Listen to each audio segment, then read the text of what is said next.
Welcome to We've Got a Country to Save, brought to you by my friends at InvestYrefy.com. Invest in America like I do, and by Freedom Chat. Freedom Chat has true end-to-end encryption, no storage of messages on the server, and no commercial use of user data. Speak freely and message privately. Download the app today and subscribe to my Freedom Chat channel at Larry Elder for exclusive posts and never-before-seen content. We also thank Epoch Times, Old Glory Bank, Patriot Mobile, and Birch Gold. And make sure to follow or subscribe to my channel on whatever platform you are using, whether X, YouTube, Facebook, or Rumble. And be sure to patronize our sponsors. And if you don't patronize our sponsors, well...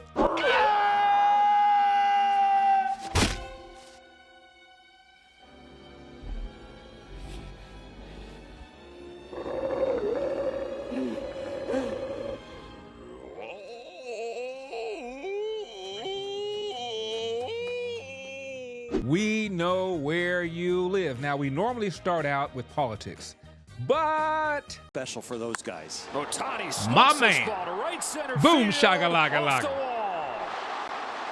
Throw from Conine is late, and it's a screamer of a Bro. double to start this ball game.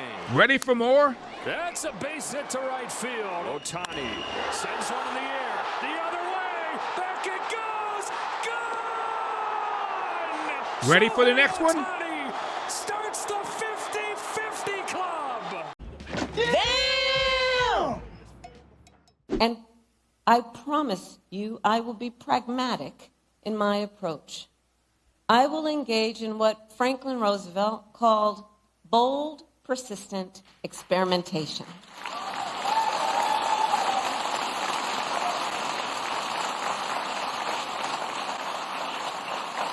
Because I believe we shouldn't be constrained by ideology and instead should seek practical solutions to problems, realistic assessments of what is working and what is not, applying metrics to our analysis, applying facts to our analysis, and stay focused then not only on the crises at hand, but on our big goals. Hell, I was born here, and I was raised here, and dadgummit, I'm gonna die here. And no sidewinding, bushwhacking, hornswoggling, crocker is gonna roll my biscuit cutter. Notice the nod of the head after she makes a point. In terms of family, I was raised middle class. I'm going to do what I call an opportunity economy. Now, we begin with a message to Hezbollah. Hey, my name's Lee Kern, and I just want to give a quick message to all the generals in the IDF and anyone in Mossad who was involved in the recent attack on the and of Hezbollah. Thank you so much. Thank you. You have brought such joy and such happiness to me and so many other decent people around the world. It's not often that I think of other men's, but I shall think of the of Hezbollah going forward often and always with great, great joy. It was a wonderful thing. When I did sort of karate or self-defense growing up, and I remember always being taught to essentially go for the just go for the okay? But in my mind, I always just imagine, okay, I'll use my knee, I'll use my fist to attack their but what you have done with these pages, what you have done, you truly are the Picassos of attacking other men's okay? You are the Leonardo da Vinci's of smashing people's It's just genius, wonderful. So God bless you. May there be many more to come. And if I had one wish would be for Mossad to just launch another little mission to send doctors into Lebanon who have pioneering surgery to reattach to the members of Hezbollah. And so I would like them to reattach every single and every single just so you can then go and blow them off again, okay? We're talking about a double explosion operation. That would be my dream, but that's me being greedy. So for now, thank you so much for attacking their God bless you. It's a wonderful message for the world, and I shall think of these often, as I'm sure also will those members of Hezbollah who have lost their Thank you so much. Baruch Hashem.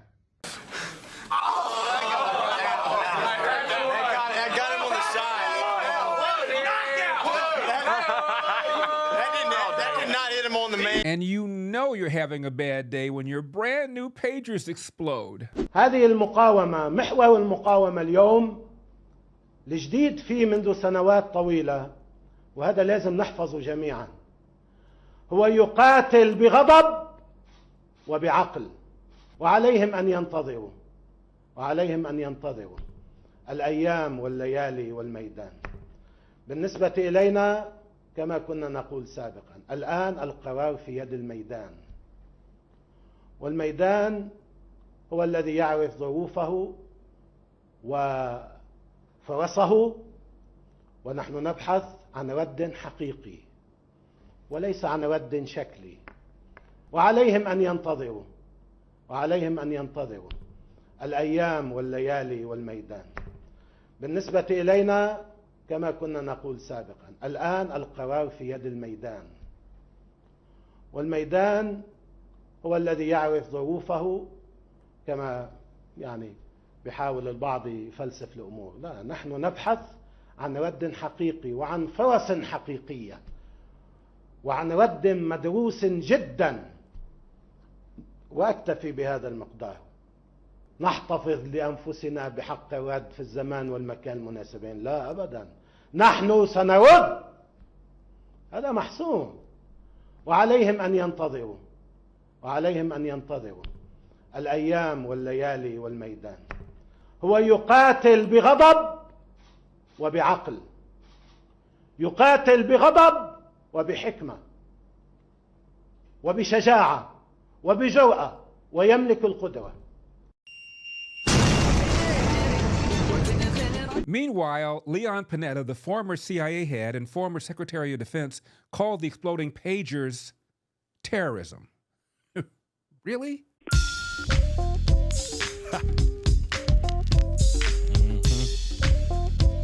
Yeah.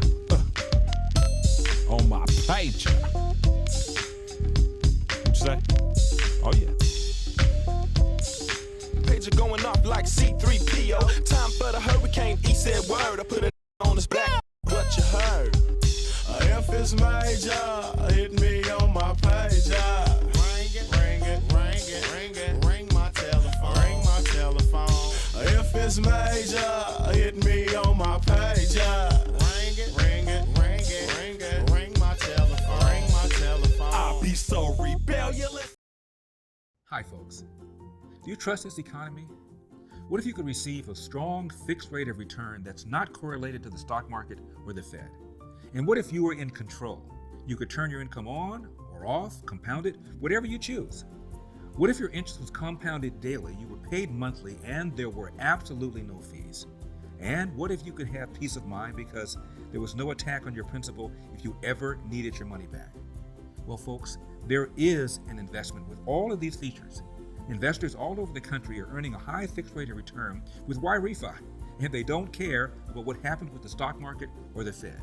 And best of all, they receive their statement every month with no surprises. Would you like some more information? Just call 877-80-INVEST. That's 877-80-INVEST. Or log on to investyrefy.com. That's investyrefy.com. Yrefy, do well by doing good. Now, when you've lost Bill Maher... Here's what Kamala Harris said this week about what we should do when the war is over. No reoccupation of Gaza, no changing of the territorial lines of Gaza, and an ability to have security in the region for all concerned in a way that we create stability. I feel like if that's what you have to say, don't say anything. Just shut up. I mean, everybody who talks about Israel these days is just so full of... I mean, or just not, you know, I don't want children to die. Duh, who does? None of us want children to die. None of us want this war to go on. But it's not addressing what the problem is. So, how goes Israel's war against Hamas in Gaza? I'm visiting today the IDF in a base where we collect a lot of documents, computers, weapons, and very important evidence from Gaza. Today, September 11, 23 years after the horrific attack on the free world, I would like to show you what we find recently in tunnels in Khan Yunis. That's a picture. These are the kids of Muhammad Sinwar posing against the evil event of September 11. This picture shows what we have been fighting since October 7. ISIS, Al-Qaeda, and Hamas, they are all the same. Yahya Sinwar is the new Osama bin Laden. He is the Osama bin Laden of Gaza. We will engage him, detect him, and bring him to justice, dead or in prison. And according to the IDF, a letter written by a Hamas leader was found in one of the tunnels in Gaza. It was written by Raphael Salamea, the now dead mastermind of the terror October 7 massacre, and addressed to Hamas leader Sinwar. Quote, "Please consider the following. We maintain the remaining weapons and equipment as we have lost 90 to 95% of our rocket capabilities, and we have lost some 60% of our personal weapons, and we have lost at least 65 to 70% of our anti-tank launchers and rockets. Most importantly, we have lost at least 50% of our fighters between those who are martyred and wounded, and we are now left with 25%. The last 25% of our people have reached a situation where the people do not tolerate them anymore, broken on a mental and physical level," end of quote. And during the Trump-Harris debate, Trump said this. President Trump, how would you negotiate with Netanyahu and also Hamas in order to get the hostages out and prevent the killing of more innocent civilians in Gaza? If I were president, it would have never started. If I were president, Russia would have never, ever, I know Putin very well, he would have never, and there was no threat of it either, by the way, for 4 years, have gone into Ukraine and killed millions of people when you add it up, far worse than people understand what's going on over there. But when she mentions about Israel, all of a sudden, she hates Israel. She wouldn't even meet with Netanyahu when he went to Congress to make a very important speech. She refused to be there because she was at a sorority party of hers. She wanted to go to the sorority party. She hates Israel. If she's president, I believe that Israel will not exist within 2 years from now. And I've been pretty good at predictions, and I hope I'm wrong about that one. She hates Israel. At the same time, in her own way, she hates the Arab population, because the whole place is going to get blown up. Arabs, Jewish people, Israel will be gone. It would have never happened. Iran was broke under Donald Trump. Now Iran has $300 billion because they took off all the sanctions that I had. Iran had no money for Hamas or Hezbollah or any of the 28 different spheres of terror. And they are spheres of terror, horrible terror. They had no money. It was a big story, and you know it. You covered it very well, actually. They had no money for terror. They were broke. Now they're a rich nation, and now what they're doing is they're spreading that money around. Look at what's happening with the Houthis and Yemen. Look at what's going on in the Middle East. This would have never happened. I will get that settled and fast, and I'll get the war with Ukraine and Russia ended. If I'm president-elect, I'll get it done before even becoming president. Did the Biden-Harris Commerce Secretary really say Trump should be extinguished for good? What he says is the opposite. It's just another lie. Like, how did we get here? Let's extinguish him for good. We have an answer. We have a remarkably talented candidate who is sincere, who's pragmatic, who's open. Let's just get it done. Well, at least she didn't say exterminate. Here's President Biden setting a great example. Then he just wouldn't go. He was like a bug. He just kept being there. He was like a bug right there. So you felt... Rutrow Elon Musk posts on his Twitter account and his nearly 200 million followers, this video, where a black guy who used to think Donald very fine people on both sides Trump was racist. Then he opened his eyes. I made a video the other day asking people when was the moment that they came to the conclusion Donald Trump is racist. A lot of people said the Central Park 5. We'll talk about that in another video. For me personally, it was the very fine people on both sides thing. But you also had people that were very fine people on both sides. I remember seeing that clip and feeling like, wow, maybe he is racist. And I just happened to come across this video on YouTube. It basically said that the clip was edited and that I should go back and watch the entire clip. So I watched the entire thing. It got to that point where he says very fine people on both sides. And I'm like, see, that's exactly, I knew he said that. There's no point in me even continuing to watch this. And then it goes on and it gets to the part where he's like. And I'm not talking about the neo-Nazis and the white nationalists, because they should be condemned totally. So he said he wasn't talking about the neo-Nazis and white supremacists. Why would they show me part of the story and make me feel like this? Even in the presidential debate against Joe Biden, he brought up the very fine people thing. He said, I think they're fine people on both sides.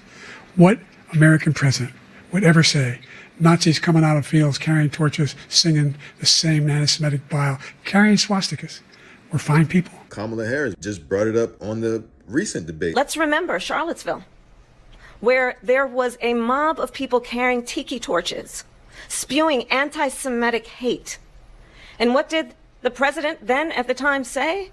There were fine people on each side. People are still saying it even though it's been debunked. Snopes just added this in 2024 that was a lie. It supposedly said in 2017. He dropped out of a presidential race because white supremacists joined his same party. I'm not going to be running. The party is, as you know, self-destructing. When you say the party is self-destructing, what do you see as the biggest problem with the Reform Party right now? Well, you've got David Duke just joined. A bigot, a racist, a problem. I mean, this is not exactly the people you want in your party. Then you find that clip of him with Jesse Jackson. Beyond that, in terms of reaching out and being inclusive, he's done that too. And created for many people a comfort zone when I ran for the presidency in 84 and 88. And many others thought it was either laughable or something to avoid. He came to our business meeting here in New York because he has this sense of the curious and a will to risk to make things better. And so aside from all of his style and his pizzazz, he's a serious person who's an effective builder of building with a builder of people. Last year, he was a part of our workshop, of our panel workshop on what are the challenges and opportunities. And so a year later, Donald Trump, for a few minutes, challenges and opportunities to embrace the underserved communities. Donald Trump.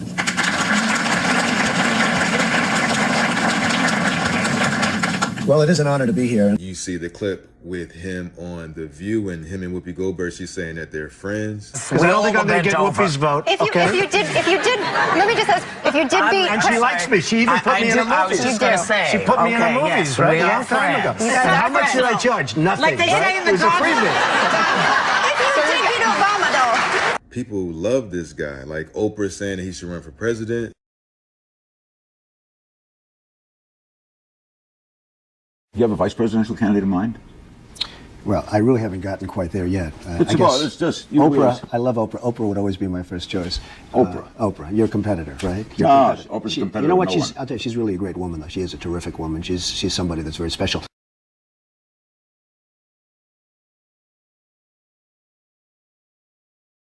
Judge Joe Brown said, I've talked to a number of black entrepreneurs who back in the late 80s and 90s, early 90s, were trying to get financing.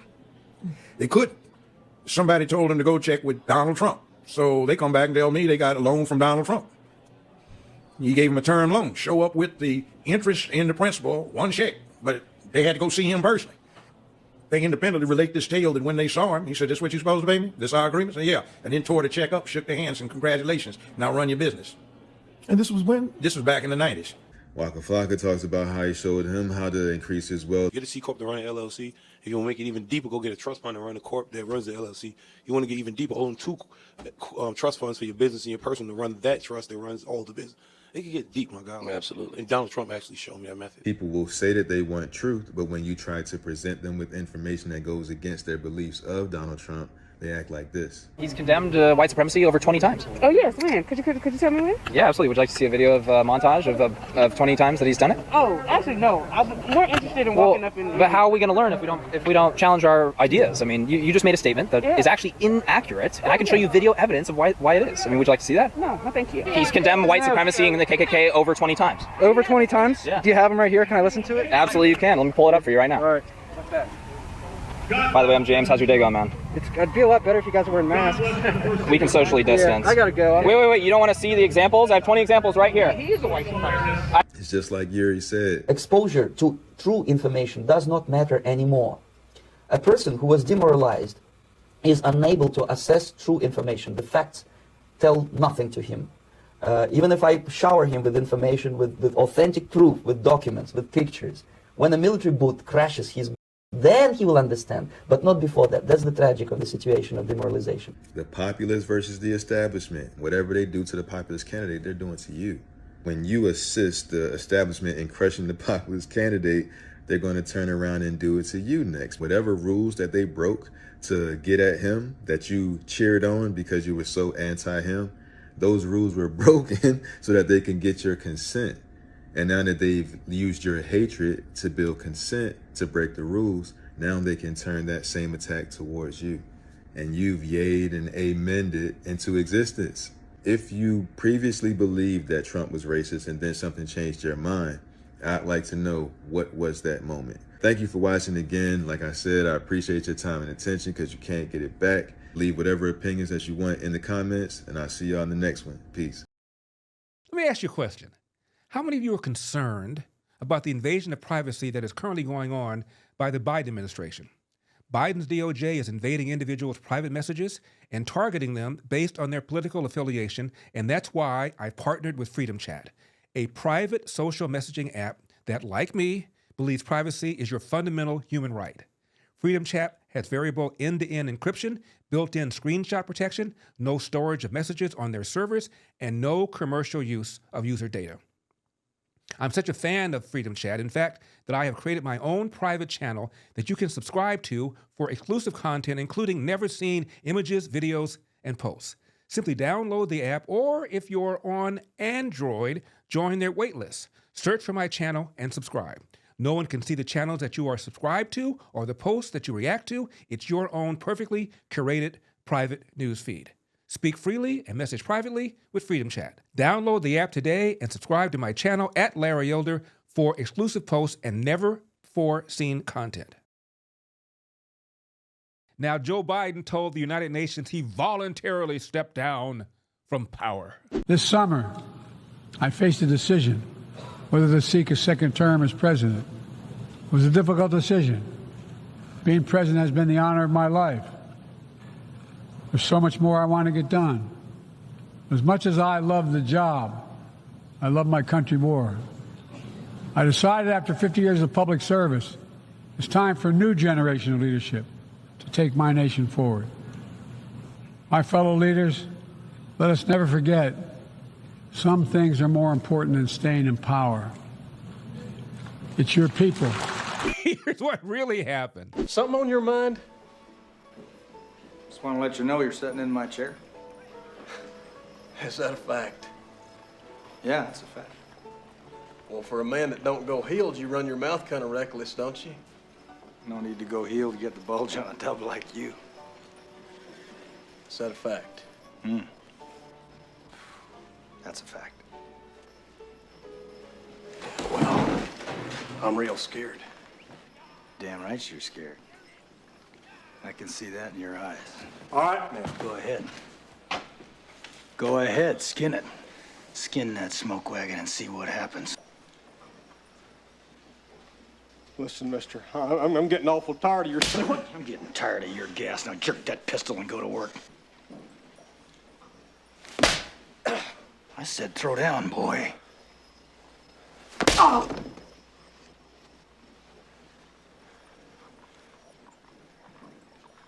You gonna do something or just stand there and bleed? No? I didn't think so. Here, Milt. Keepsake. Hang it over the bar. All right, youngster, out you go. Don't come back. Ever. But no, Biden on The View says he was not forced out. What have these past 2 months felt like, and are you at peace with your decision? I am at peace with my decision. Look, when I ran this last term, I said that I saw myself as a transition president. Yeah. Transitioning to a new generation of leadership. Let's take a stroll down memory lane, shall we? Biden was supposed to be a transition president when James Clyburn from South Carolina put his arm around him before the South Carolina primary and said, "We're afraid Bernie Sanders might win the nomination, and a self-described Democrat socialist cannot beat Trump. Your job, Joe Biden, is to defeat Trump and then hand the baton over to Kamala Harris."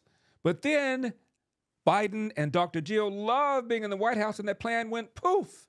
And then Biden got his butt kicked in the debate with Trump. You've done well so far, but up until now, I've only been using a mere 5% of my power. Now let's see how well you fare against my Biden blast.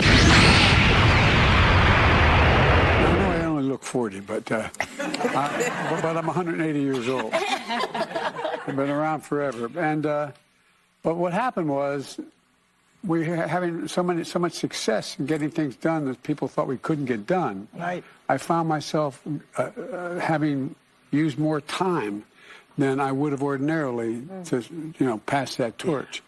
But working with Kamala, she is bright, she is tough, she's honorable, and the thing I like about her, and one thing we share in common, is that we have an optimistic view of the future here. Yeah. I mean, there's nothing we can't do, and there really isn't.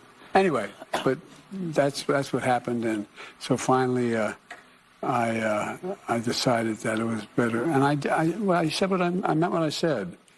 It was the greatest honor in the world sitting behind the Resolute desk as President of the United States, but I loved it, but it sounds corny, but I love my country more. Speaking of Biden and the United Nations, the libertarian president of Argentina gave the United Nations an old-fashioned butt-kicking. Your mission, he said, is world peace. Not to tell the world what to do, not to impose a global governance, not to lecture nations about climate change, and not to gang up on Israel. Now, at some time, and as often happens with the majority of bureaucratic structures that are created by men, this organisation stopped looking after its main aims set out in its founding declaration and started to change. This was an organisation that had essentially been thought up as a shield to protect the reign of men, and it became a leviathan with various tentacles purporting to decide not only what each nation state should do, but also how all the citizens in the world should live. That's how we moved from being an organisation that pursued peace to an organisation that imposes an ideology on its members about an endless list of topics in society. The model of the United Nations that had been successful, the origin of which we can see in the ideas of President Wilson, who talked about the need for peace without victory, and that was founded out of cooperation from nation states, has been abandoned. It's been replaced by a model of supranational government, of international bureaucrats that attempt to impose on citizens of the world a specific way of living. What we're discussing in New York this week at the Summit of the Future is nothing more than going further down this tragic path, the tragic path that this institution has adopted. Ever notice how you come across somebody once in a while that you shouldn't have with?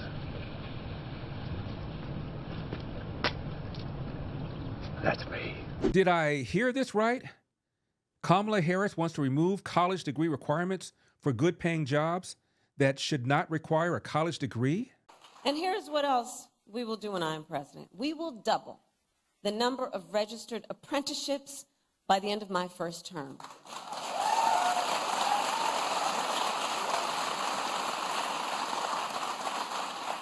Because I almost made it a goal of mine. I think I am going to fall short, but trying to visit every IBEW local in America, because I'm going to tell you, those apprenticeship programs, those are tough duty, man. And women and everyone. They're tough duty. I mean, talk about the skills that are about engineering and science and math and just the most highly skilled folks who are in those apprenticeships and teaching there. And so one of the things we must do, understanding that and understanding the nature of that part of our educational system, is let's eliminate degree requirements while increasing skills development. And let's start with something I can do as president, was ensure that we do that for the 500,000 of federal jobs that are within our ability to make it so. Showing what is possible and then challenging the private sector to make a similar commitment to emphasizing skills and not just degrees. Borrow from everybody. Start with your friends first. Borrow from them. Because I always say it's better to receive than to give. I think it's better to give than receive. Well, a lot of people, they give and they give until, well, you know, it's enough, ain't it? But to receive, you never get tired of receiving.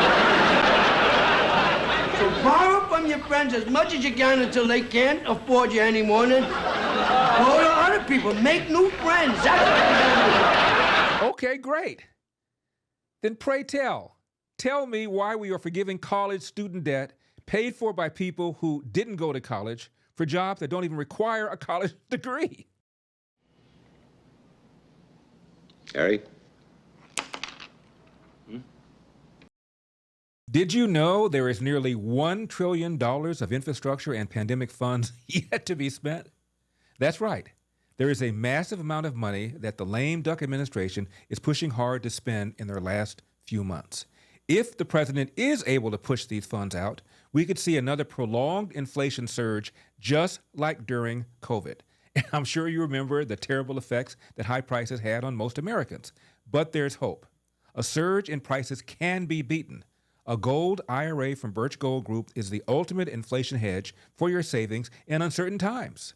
To see how to protect your IRA or 401k, get your free info kit on gold by visiting LarryForGold.com. Birch Gold makes it seamless to roll over your retirement account while preserving your tax advantage status.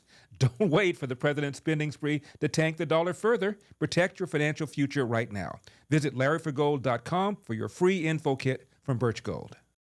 Ever notice how they cover for Kamala Harris's lack of interviews and lack of press conferences? They have incredible confidence in both the vice president and Governor Walz. They have shown that they are happy warriors.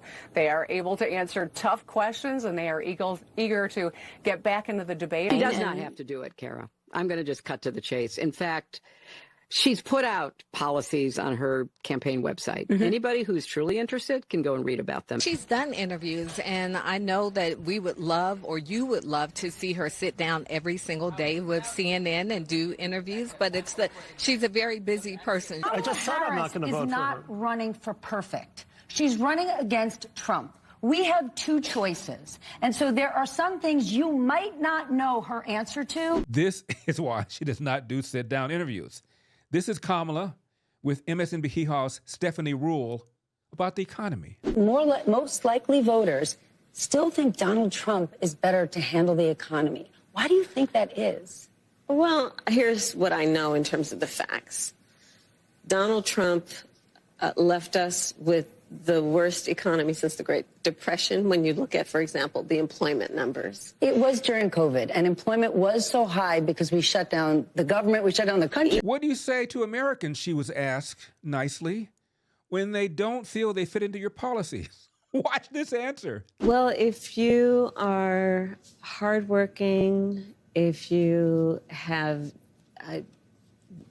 the dreams and the ambitions and the aspirations of what I believe you do, you're in my plan. You know, I have to tell you, I really love and am so energized by what I know to be the spirit and character of the American people. We have ambition, we have aspirations, we have dreams.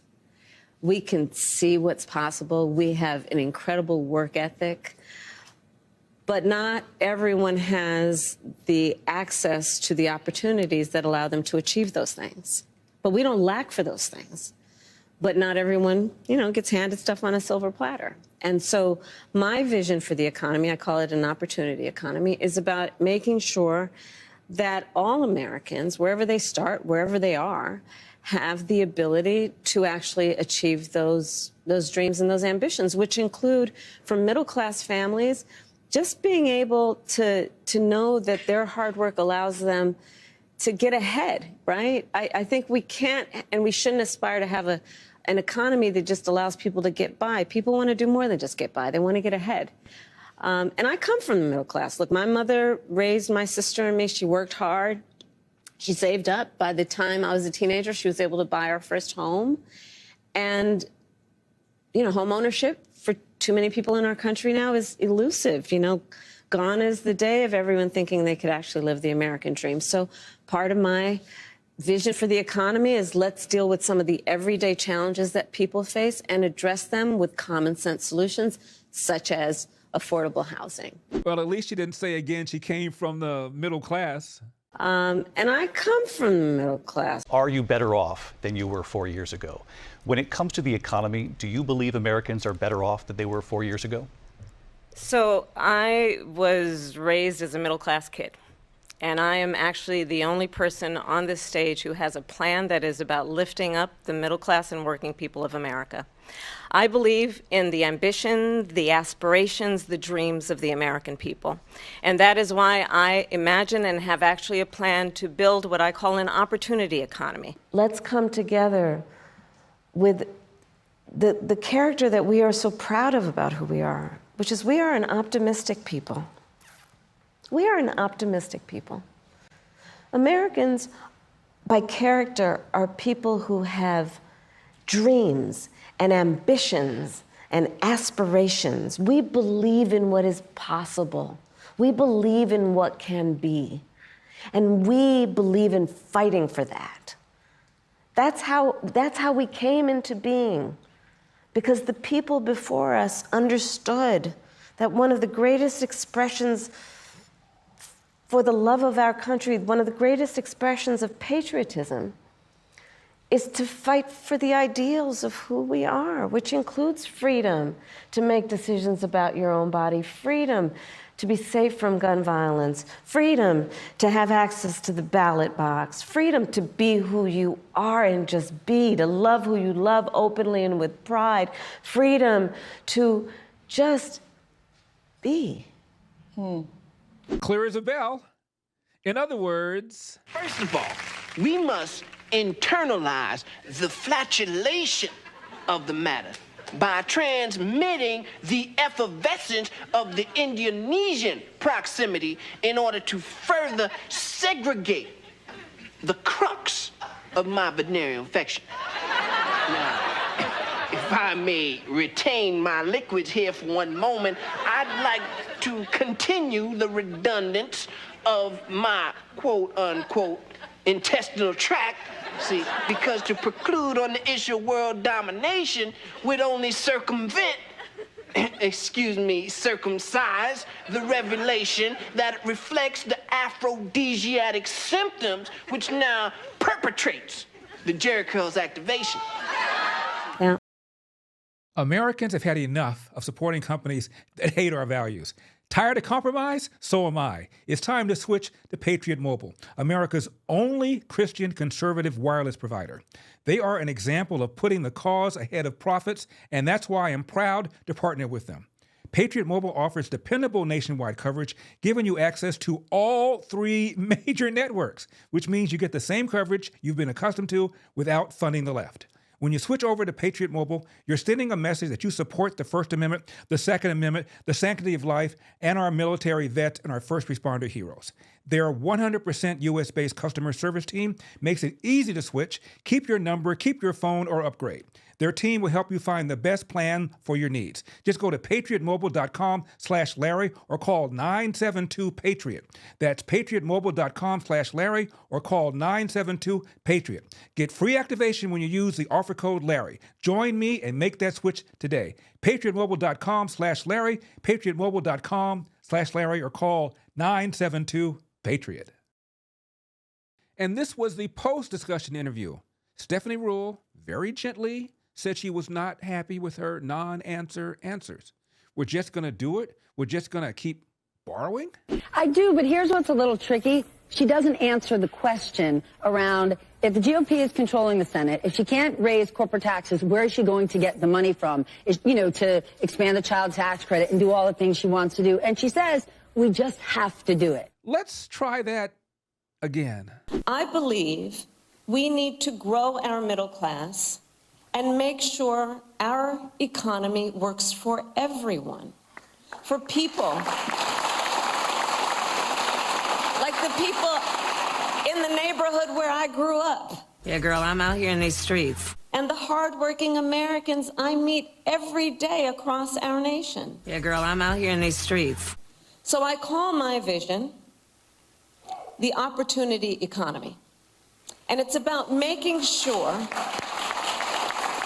everyone can find a job and more, and more. I can't say it. It starts with an M.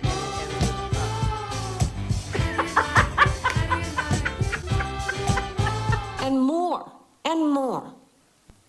Because frankly, having a job, I believe, in our ambition and aspiration should be baseline. And we should aspire and have the ambition and plan to do more. I want Americans and families to be able to not just get by, but be able to get ahead. To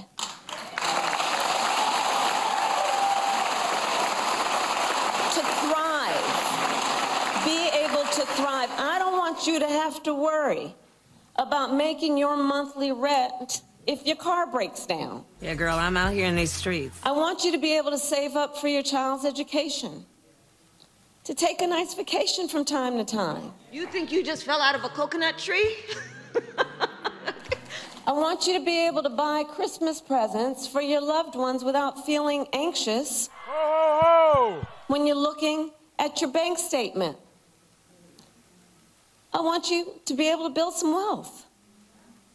Not just for yourself, but also for your children and your grandchildren, intergenerational wealth.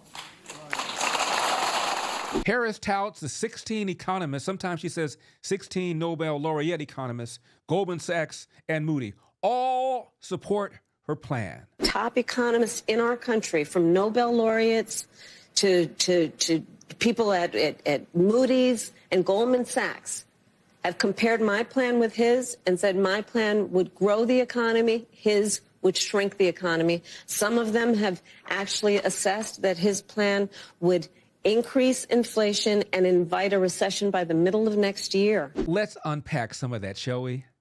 First, as to the 16 economists or Nobel laureate economists, Stephen Moore, a former Trump advisor and an economist, and I discuss this. Time and time again, whether from Joe Biden or Kamala Harris, 16 Nobel laureates in economics have supported my plan. Talk to me about that.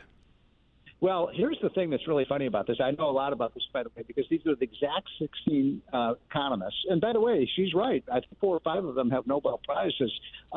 These are the ones, do you remember this, Larry, back when Biden came up with his Build Back Better bill or whatever it is? I can't remember what these things were called.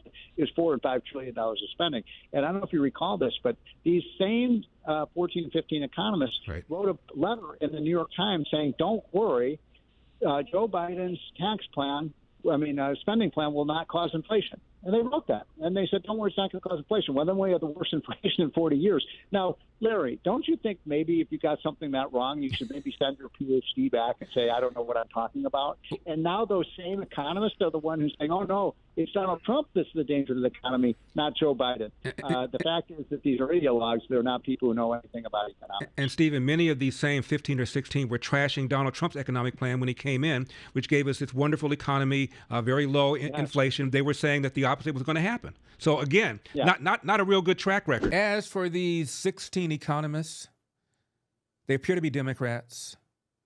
Many gave money to Biden, both in 20 and 2024, so not exactly nonpartisan. This brings us to Goldman Sachs. The CEO said the claim that the company supports Kamala Harris's agenda is exaggerated. Let's talk some politics. Debate was last night. Not sure if you had a chance to see it or not. Your own economic team, of course, has made news of late, suggesting that the bigger boost to growth would come from the Harris economic plan, at least over the first couple of years. She mentioned it last night. You feel the same? So that report, which was mentioned last night in the debate, came from an independent analyst. And it's interesting, Scott. I think a lot more has been made of this than should be. What the report did is it looked at a handful of policy issues that have been put out by both sides, and it tried to model their impact on GDP growth. And the reason I say a bigger deal's been made of it is what it showed is the difference between the sets of policies that they put forward was about 0.2%. Okay, so economy grows. Okay, if you took these particular sets of policies they looked at, and by the way, we have no idea whether these policies, these things that are talked about, will ultimately be implemented. What was the growth impact? And the differential was 0.2%. So, you know, I think our clients are trying to look at what's going on from a policy perspective and make judgments. I think this blew up into something that's bigger than what it was intended to be. As for the investment firm Moody's, Harris mentions as having backed her economic policy. Their chief economist is Mark Zandi, a self-described longtime Democrat who donates to Democrats. About Zandi, the Wall Street Journal wrote, the sluggish Obama-era economy fueled Mr. Trump's 2016 candidacy. Naturally, Mr. Zandi forecasts an economic Category 5 hurricane if Mr. Trump won. Trump, he said, would tank the economy, create 7.4% unemployment, soaring interest rates, deficits, and inflation. GDP would fall 2.4%.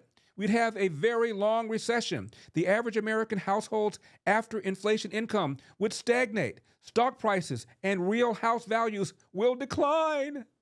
Instead, the economy surged thanks to Trump's tax cuts and deregulation. Unemployment fell to 3.5% in February 2020, the lowest in 50 years. The economy grew 8.3% during its first 3 years before the pandemic. End of quote. Apart from that, and do you remember how Harris's interview with the National Association of Black Journalists ended? Harris was clearly not happy with some of the questions, and when the interview ended, she wanted to get out of Dodge. Look at the expression on the faces of the journalists when she said, "Ciao, baby."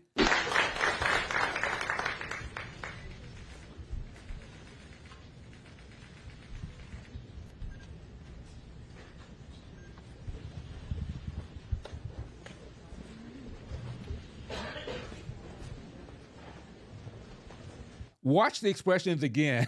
We all felt that way. Do you ever wake up and realize your life has no purpose? Do I have a death wish? Morgan asked. Maybe I did. I thought this would be our final run ever. We had made millions and millions of dollars, but God had other plans. The one-time drug dealer turned pastor, along with 2 others, will be executed at 12 midnight local time. You can be in heaven or you can be in hell. The choice is yours. I found Christ in here, and he forgave me. My name is Peter Lone, and I will be executed in 2 hours.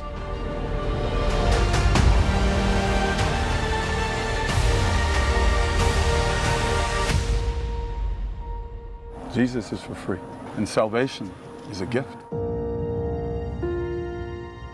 you believe in Jesus? Kamala Harris just now traveled down to the border so she can appear to be tough on the border. $100 over the border, 1,000 miles out of my mind.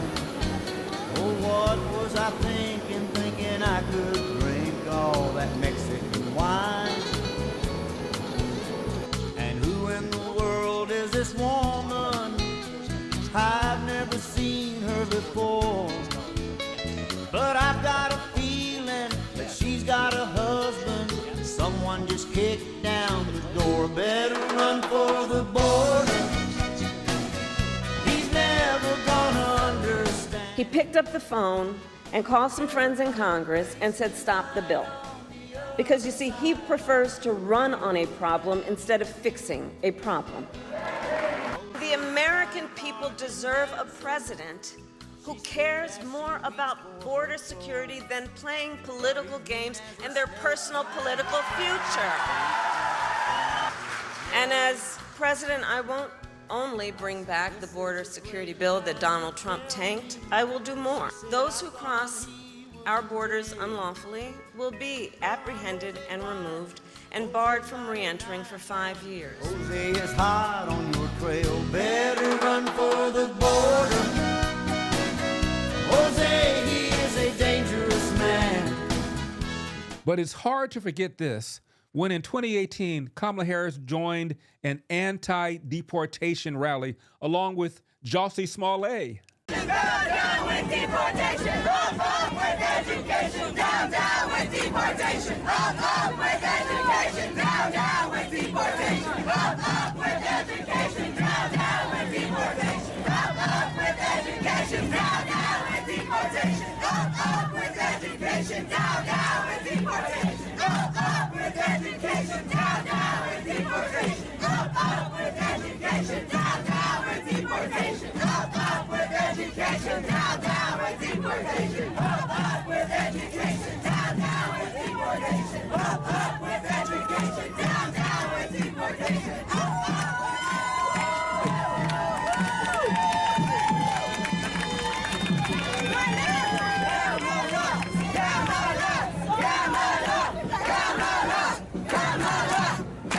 Later, they went out for tuna fish footlong sandwiches made by illegal aliens.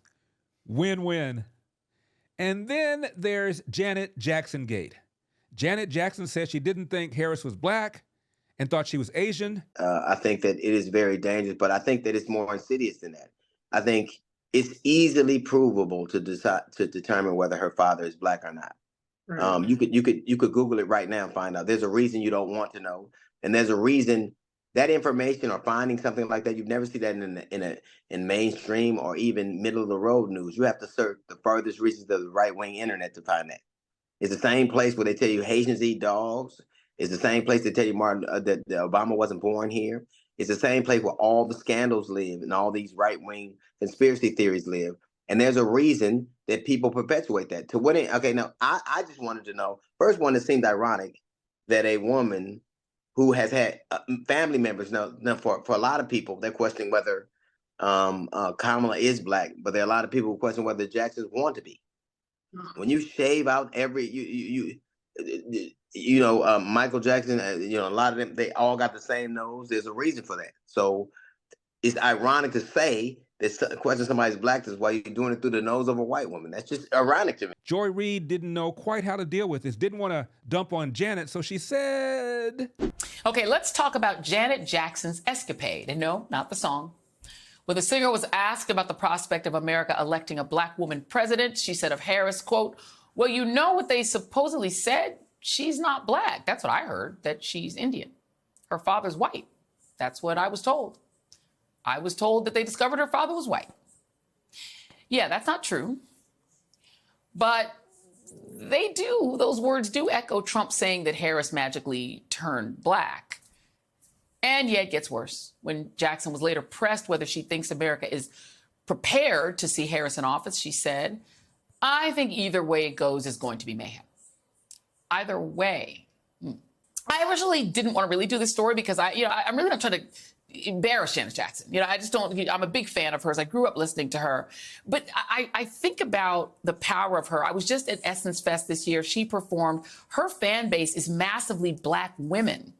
Black women all around the world are her core base. And if she is this subject to misinformation and disinformation, I feel like she actually does have the power to spread that disinformation and misinformation. And that winds up disempowering black voters, black women voters in particular. Every now and then this thing happens where we think we're doing one thing and then something happens like the next day.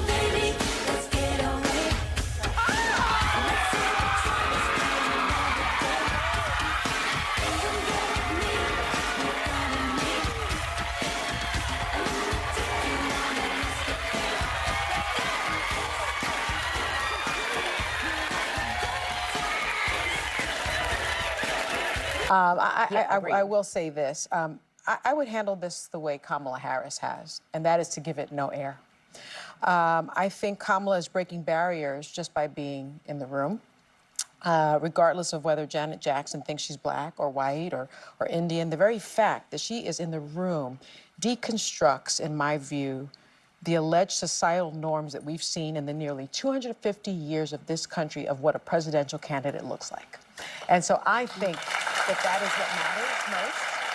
And I also think that when you are biracial or multiracial, you do get to identify yourself in any way in which you choose to identify yourself. Now, she has identified herself as a black woman.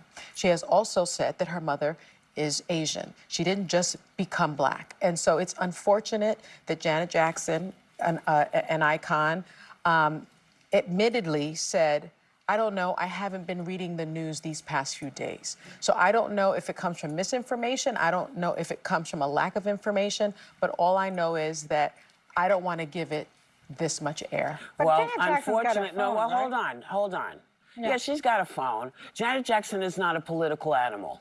Yeah. She does, she's a musician. Her life is doing this, and she's mourning her brother.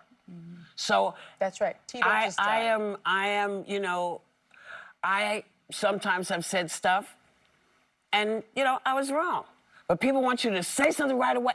You know, but when people are coming at you saying, hey, you're not paying, you're dumb, you don't know, you know, you don't want to answer people, especially if... And you're afraid you'll get it wrong in answering. And it is a pain in the butt, I have to tell you. So sometimes, sometimes people get it wrong, and they're wrong. They made a mistake, they were wrong. It happens. Anybody who says it doesn't happen to every one of us, multiracial or not, we all do it. So, okay, a little grace for the girl. A little grace for the girl, all right? But it turns out there's a bit of history. You see, when Janet's brother Michael was accused of child molestation, charges for which he was later acquitted, then San Francisco DA Kamala Harris publicly suggested that he was guilty. And Janet was clearly not pleased. In general, the child will be able to recall and recollect with some detail the incident, and that is persuasive to a jury, even if it is the only testimony that is available. A Real Clear Markets article said, Bank of America needs to come clean about debanking practices. It wrote, and I'm quoting, more victims of Bank of America's debanking regime have come forward, including Timothy II Project International and constitutional scholar John Eastman, a friend of mine, both debanked under similar circumstances by the nation's second largest bank.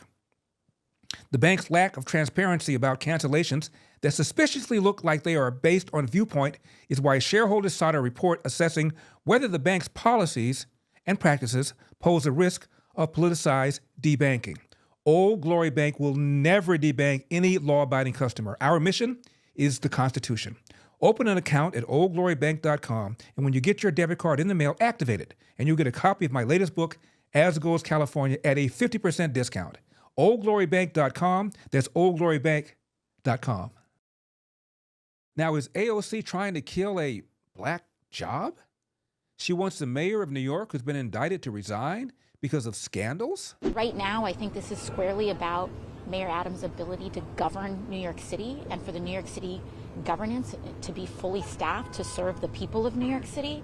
And frankly, under this constant stream of scandal, I do not know if the city will be able to even name replacements for all of these resignations and vacancies at this point. And so it is a very unfortunate time. We do not want to see this happening in our city, but unfortunately it is.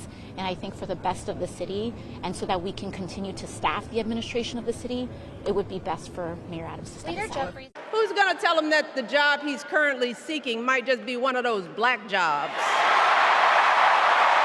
So AOC wants the mayor of New York to go, but the Biden crime family, home free. And it's not just the $27 million that the Biden crime family got from peddling Joe Biden's influence. It's the cover-up by the CIA, the FBI, the State Department, the DOJ, and the IRS. In the months leading up to the 2020 election on a weekly basis, then they knew that Rudy's attorney at the time, Bob Costello, had a copy of it. They knew it was likely going to leak. Isn't that why they pre-bunked it? Well, of course, and because they were spying, the FBI was spying on Rudy Giuliani for 2 years during the period when he was Donald Trump's personal attorney. They also, if they were paying attention, would have seen in August of 2020 the email that came through to Rudy Giuliani from the laptop repair shop owner where Hunter Biden had abandoned his laptop. And that letter was really forensic in its detail and laid out a whole bunch of crimes and corruption that, as it turned out, all proved to be correct. And so that would have given the FBI people who were looking into Rudy Giuliani's private iCloud pause for thought, because they knew, since they'd had the laptop since December of 2019 and it had been examined by their own forensic specialists and had been cleared for use in a court of law as completely legitimate and not tampered with, they knew that what was in that email to Rudy Giuliani was correct and that it was a death warrant for Joe Biden's political ambitions. So what happened was, as you said, the FBI was meeting with the big tech companies in the weeks before the 2020 election, and they told them to look out for a hack and leak operation, likely in October and likely involving Hunter Biden. And so, of course, when Twitter and Facebook saw our story on October 14, 2020, about Hunter Biden's laptop, they immediately put two and two together and recognised it as the Russian disinformation, the hack and leak operation that the FBI had warned them about. So they immediately censored it. But the big guy, which is what you call the book, and people can get it on Amazon.com now, bookstores around the country, and it just came out, the big guy knew. So he lied to the country when he said he never spoke to his son, his brother, or anybody about their foreign business deals. But you point out in the book he knew everything, or knew a lot. Well, I mean, of course, you know, Joe Biden had a famous saying that Devon Archer repeats that he used to tell various of Hunter Biden's clients and associates. He would say, you do me a favor, you're my friend. You do a favor for my son, you are a friend for life. And that meant to the Chinese or the Russians or Ukrainians or Romanians or Kazakhstanis who were pouring millions of dollars into Hunter Biden and Jim Biden, his uncle's coffers. They knew that that meant that they would have Joe Biden on side, this very powerful vice president that President Obama had outsourced foreign policy to, that this most powerful, really, man in the world was on their side. We only have a minute left. What are the other big headline takeaways? Well, I think what we've seen is this book is really about the cover-up. We know about the corruption of the Biden family. That's been well aired, and the laptop contained a lot of that. But what we see is that the CIA, the FBI, the State Department, the Department of Justice, the IRS, at every stage of the way, they protected Joe Biden and Hunter Biden. The CIA intervened in the Delaware investigation of Hunter Biden and prevented them from interviewing an important witness. You know, everywhere they went, there was the invisible hand of the CIA or the blob protecting the Bidens. Like I said, Biden crime family, not a problem. Now, what was Hunter's reaction to the New York City mayor's indictment? Remember way back at the DNC when Michelle Obama said that her mom said she was suspicious of people who took more than they needed? She and my father didn't aspire to be wealthy. In fact, they were suspicious of folks who took more than they needed. But look who's hawking a healthy diet drink.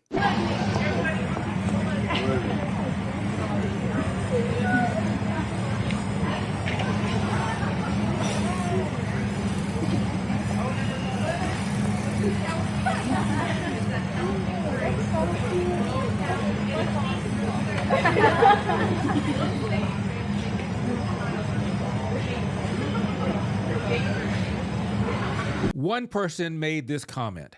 It's not healthy, has carbonated water, apple juice concentrate, soluble vegetable fiber, natural flavors, citric acid, lime juice concentrate, ascorbic acid, and stevia leaf extract. What is it?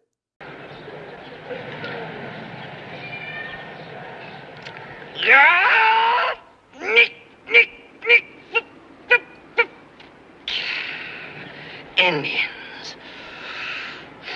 Finally, as if you need any more reasons to vote for Donald Trump.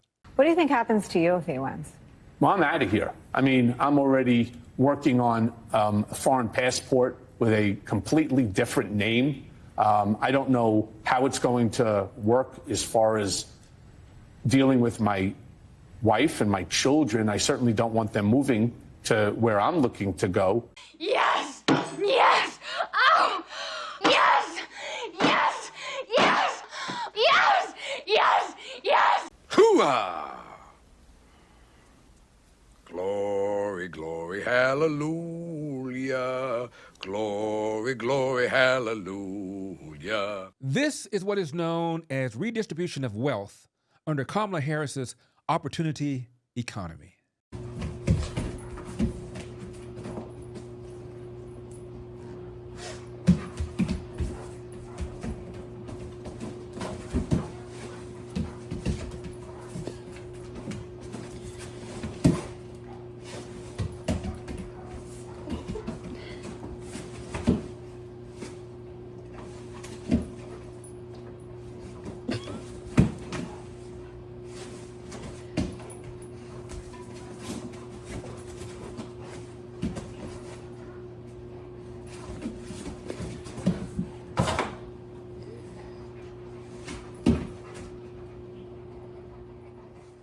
Yeah. Now, I just came back from Spokane, and there's a minor league team called the Spokane Indians. But they changed the name of the Cleveland Indians to the Guardians, and the Atlanta Braves are okay. The KC Chiefs are okay. The Chicago Blackhawks are okay. But the Indians are now the Guardians, and the family of the mascot of the former Washington Redskins, they want the mascot put back. They were proud of the mascot, and by the way, the guy was also the model for the Indian head nickel, and they were not consulted when the Redskins changed the logo. Put it back. Hail to the Redskins! Hail victory! Thank you for watching We've Got a Country to Save, brought to you by my friends at InvestYRefy.com. Invest in America like I do, and by Freedom Chat. Freedom Chat has true end-to-end encryption, no storage of messages on the server, and no commercial use of user data. Speak freely and message privately. Download the app today and subscribe to my Freedom Chat channel at Larry Elder for exclusive posts and never-before-seen content. We also thank Epoch Times, Old Glory Bank, Patriot Mobile, and Birch Gold. Make sure to follow or subscribe to my channel on whatever platform you are using, whether X, YouTube, Facebook, or Rumble. And be sure to patronize our sponsors. And remember, we've got a country to save.